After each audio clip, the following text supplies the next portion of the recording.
بسم الله الرحمن الرحيم وإذ ابتلى إبراهيم ربه بكلمات فأتمهن قال إني جاعلك للناس إماما قال ومن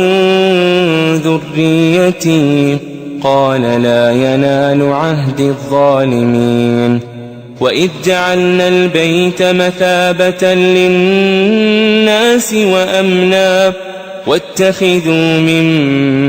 مقام إبراهيم مصلى وعهدنا إلى إبراهيم وإسماعيل أن طهرا بيتي للطائفين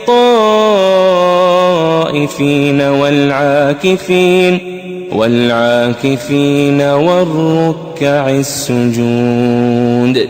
وإذ قال إبراهيم رب اجعل هذا بلدا آمنا وارزق أهله من الثمرات من آمن منهم بالله واليوم الآخر قال ومن كفر فأمتعه قليلا ثم أضطره إلى عذاب النار وبئس المصير وإذ يرفع إبراهيم القواعد من البيت وإسماعيل ربنا تقبل منا إنك أنت السميع العليم ربنا وجعلنا مسلمين لك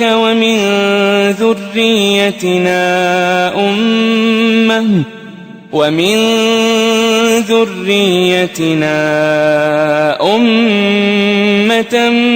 مسلمة لك وأرنا مناسكنا وتب علينا إنك أنت التواب الرحيم ربنا وابعث فيهم رسولا منهم يتلو عليهم آياتك ويعلمهم الكتاب والحكمة ويزكيهم إنك أنت العزيز الحكيم ومن يرغب عن ملة إبراهيم إلا من سفه نفسه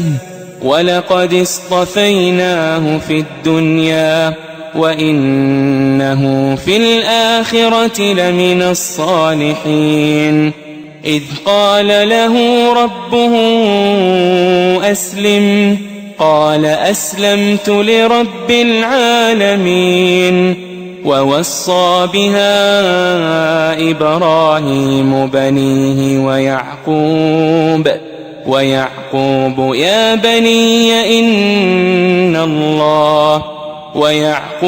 يا بني إن الله اصطفى لكم الدين فلا تموتن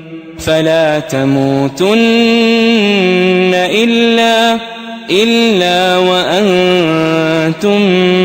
مسلمون